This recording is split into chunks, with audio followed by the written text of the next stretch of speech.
Hello, my name is Jamie McLaughlin, and I will be presenting on my internship within the PACE program at National Louis University. I accumulated 54 hours of field experience between December 8th and March 18th, and the location of this internship was remote through Zoom. The competencies addressed within this field experience are student learning and development, leadership, advising and supporting, personal and ethical foundations, technology, and social justice and inclusion. PACE stands for Path to Academics, Community, and Employment.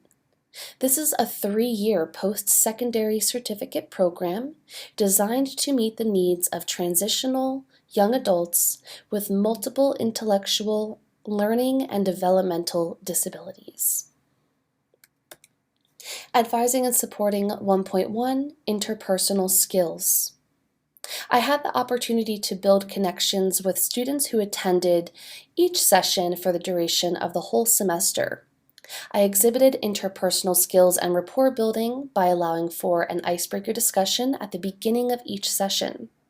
Icebreakers allowed me to learn more about the students I was working with, to help them feel more comfortable in exchanging dialogue. I practiced active listening during these sessions and followed up with informed questions and responses to what each student had shared during icebreakers. This helped to build trust. Additionally, I worked with students one-on-one to chat through job-seeking plans and career goals. I would continuously follow up with students who had job opportunities and interview opportunities to hear about how everything went. This showed that I was invested in the success of my students and offered helpful advice on how they might maintain their confidence in the future of job seeking. In my career, I'll be able to use what I learned through interpersonal skills to recognize how I might become a better communicator with my students. I've mastered active listening and coaching and feel this opportunity strengthened my interpersonal skills and ability to teach and guide students. Advising and supporting 1.3 group dynamics. Group dynamics was a big part of my time in the PACE program. During my first couple sessions, I had to assess the needs of the group I was working with. The sessions had started out as a larger group and decreased as many students found other internship and job opportunities. The population I was working with had been students with multiple intellectual disabilities. This created a challenge for me in leading sessions, as I had to assess which students were more high-functioning than others to determine the best approach for leading my sessions. I wanted to ensure everyone was engaged. Ultimately, I had determined that content had to be broken down into more digestible pieces. I learned that many students had felt lost or overwhelmed if I attempted to cover too many topics within one session. This also allowed me to reflect on how I could better lead my group. Goal setting had become a big part of the workshop sessions, and I created a SMART Goals worksheet for students to use. They had been familiar with SMART Goals and were excited to create action plans to achieve career readiness. However, I recognized that not every student felt comfortable being vocal, while others physically had a harder time speaking. Because of this, I asked students to share their goals only if they felt comfortable with this.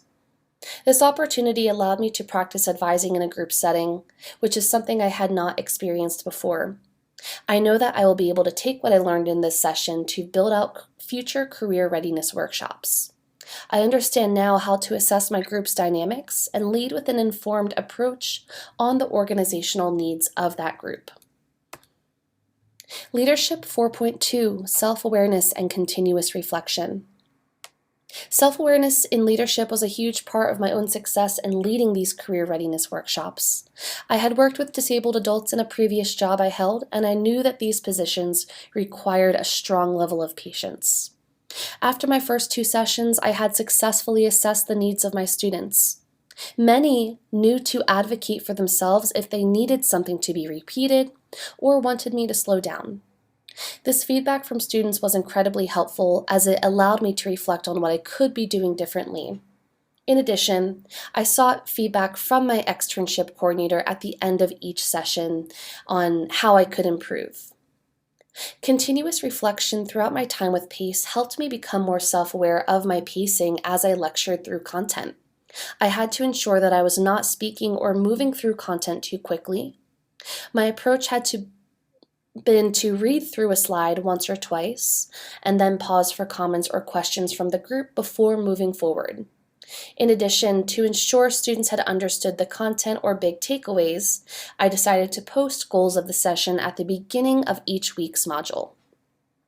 I will be able to take what I know about self-awareness and continuous reflection to hold myself accountable in future interactions with students to ensure they are understanding information I may be providing to them.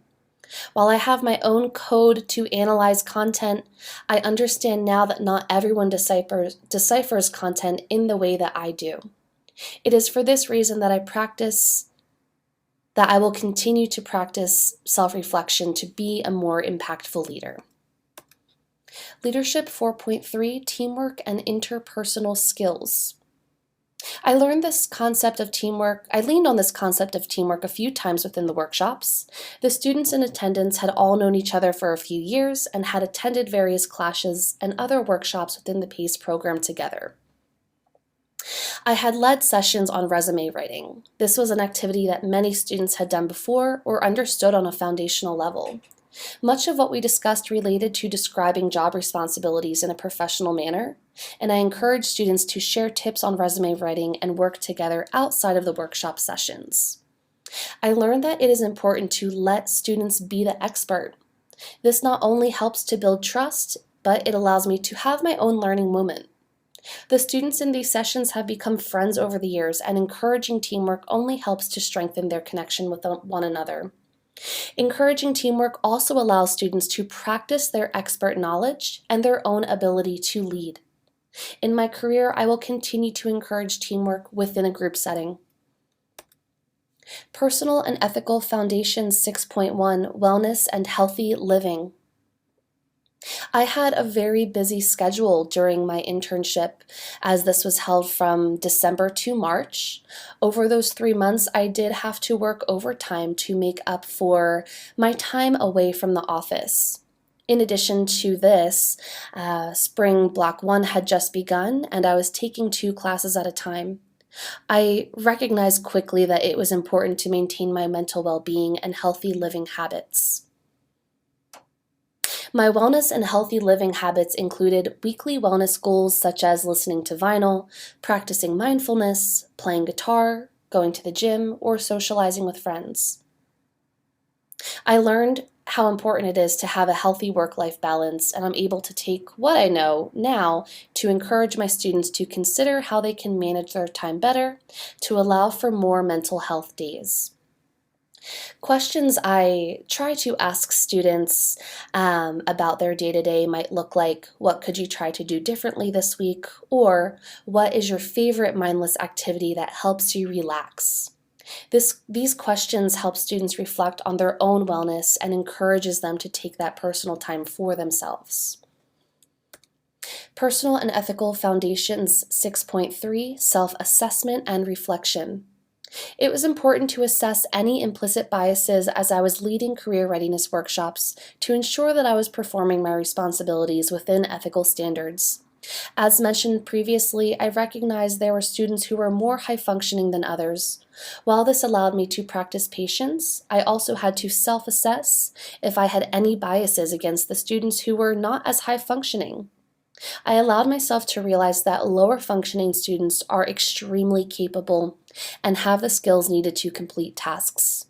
Through my own self-assessment, I recognized that it was my responsibility to allow those groups more time to complete tasks and support them.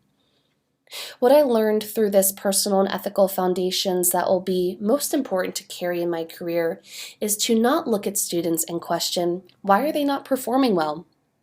But rather ask, what could I do differently to ensure the success of my students?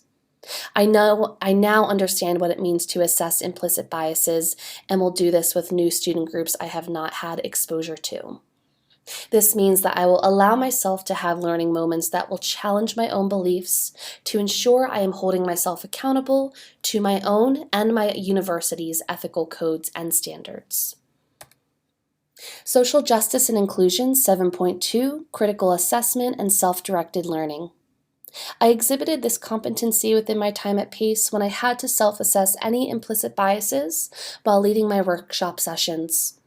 It was important to me to understand that all students learn differently, and all students, no matter their level of disability, are capable of success. In my career, I will be able to advocate for inclusive learning experiences that will highlight every student's individual strengths. Student Learning and Development 8.2, Design and Application. I was very intentional about creating content for my workshops within universal design to accommodate individual learning differences. Additionally, I allowed myself the space to learn more about inclusive teaching methods. I held myself accountable to learning more about the impact behind intellectual disabilities and student learning theories to support this population. I learned that students with multiple disabilities might take longer to process information or have difficulties with communication and social skills. This meant that I had to be mindful about how I led each session to ensure that students were able to comprehend key takeaways from each lesson. Teaching strategies that I learned related to design and application included providing an outline or an agenda of what would be taught, posting weekly goals, highlighting key takeaways to modules, usage of real-life examples, and I used a variety of teaching methods, which looked like interactive quizzes, role-playing, videos, open discussions, hand-on practice, and one-on-one lessons. In addition, I provided students with a resource document each week with homework instructions and additional content related to that week's lesson to further their learning experience. My time in PACE helped me better understand the learning needs of students with multiple intellectual disabilities. I feel more prepared to continue supporting this population and will take what I've learned to continue pursuing expert knowledge about how this population learns best. As a student affairs professional, I will hold myself accountable to ensuring I did everything I could to help a student succeed and have positive learning moments. Additionally, I will seek out professional development opportunities to learn more about how to accommodate students with other various disabilities. Technology 9.1, Technical Tools and Softwares.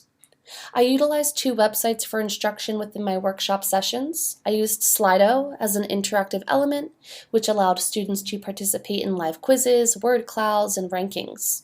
This helped me boost student engagement. Additionally, I utilized the website Kick Resume. This resume website offered free templates for individuals to use to create their resumes. I spent time reviewing all of the Kick Resume features and used this as a guide to teach students about the anatomy of a resume and the important components to include. In my career, I will advocate for usage of technical tools and softwares to increase student engagement. Technology 9.4, Online Learning Environments. I utilized the digital communication and collaboration tool known as Slido. This is a website that allows for interaction from participants within a webinar or a lecture setting. So I used this to create multiple choice quizzes, word clouds, and other ranking features. This allowed participants to submit their answers in real time that are visible to everyone. So it was a fun way to include an interactive element within my workshop sessions. In my career, I will be able to suggest the usage of Slido as a fun interactive element to boost student engagement. My expertise in Slido will position me to advocate for the usage of technology to enrich the learning experience of my students. Here's my artifact. It is an agenda from one of my workshop slides. If you are interested in seeing more, please visit my Portfolium account, and underneath my work experience you will find the slide deck that I used to deliver content for these sessions. Thank you for watching, and have a great day.